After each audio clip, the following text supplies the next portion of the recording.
안녕하세요.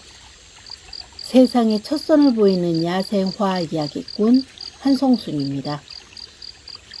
오늘은 세상에 첫선을 보이는 야생화 이야기 121편 작약을 소개해 드리겠습니다.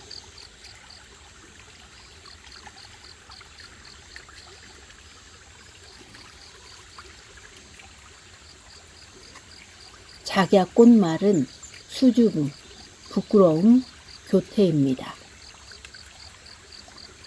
꽃은 5월에서 6월에 피고 백색 또는 적색이며 원줄기 끝에 큰 꽃이 한 송이씩 달리고 꽃받침 조각은 5개로서 가장자리가 밋밋하며 녹색이고 끝까지 남아 있습니다. 꽃이 크며 탐스럽고 향기가 강한 품종이 많습니다. 한박꽃, 백작약, 적작약, 호작약, 참작약 등 다양한 품종이 있습니다. 꽃 모양은 모란과 매우 흡사하지만 모란은 나무, 작약은 여러 해살이 풀입니다. 동의보감에 보면 작약은 성질이 평하고 약간 차며 맛은 쓰고 시며 조금 독이 있다. 혈비를 낮게 하고 혈맥을 잘 통하게 하며 속을 완화시키고 굳은 피를 해치며 옹종을 삭게 한다. 복통을 멈추고 어혈을 삭게 하며 고름을 삭인다. 여자의 모든 병과 산전산후의 여러 가지 병이 쓰며 월경을 통하게 한다. 장풍으로 피를 쏟는 것, 치루, 발배, 짓무르고 헌대, 눈에 핏발이 서고 군살이 살아나는 데 쓰며 눈을 밝게 한다.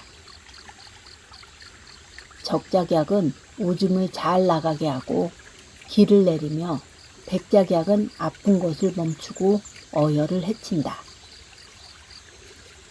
또한 백작약은 보하고 적작약은 사한다고 합니다. 작약의 재료로는 초기에는 흑색 화약이 이용되다가 제1차 세계대전부터 트리니트로 톨루엔이 사용되었고 2차 세계대전 이후부터는 더욱 폭발력이 강화된 니트라민계 폭약과 같은 복합 화약이 쓰이고 있습니다. 올림포스 신들이 아무리 불멸의 신이라고 해도 그들이 결코 다치지 않는 것은 아닙니다. 호머의 서사시 일리아드에 파이온이 등장합니다. 그는 약초를 이용하여 상처 입은 신들을 치료하는 신들의 의사입니다. 아르고스 왕 디오메데스는 트로이 그리스 전쟁에서 전쟁의 신 아레스의 아랫배를 창으로 찔러 상처를 입힙니다.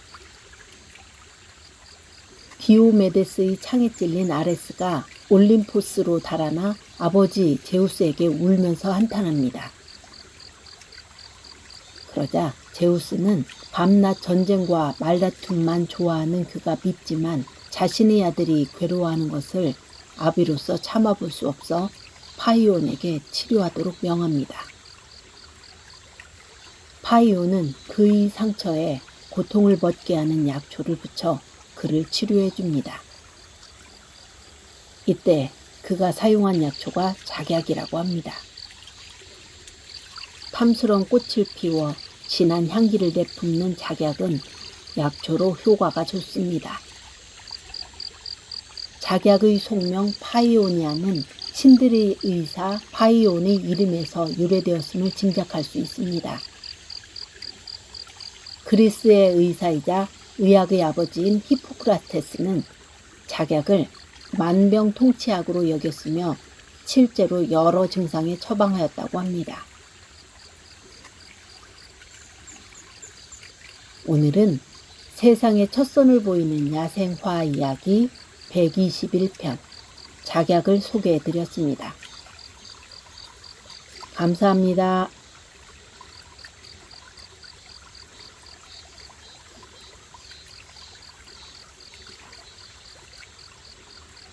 세상에 첫선을 보이는 야생화 이야기는 구독을 눌러주시면 더욱 큰 힘이 될 것 같습니다. 구독, 좋아요, 알람 설정. 그리고 정기 회원으로 가입하시면 특별한 서비스가 지원되고 있습니다. 감사합니다.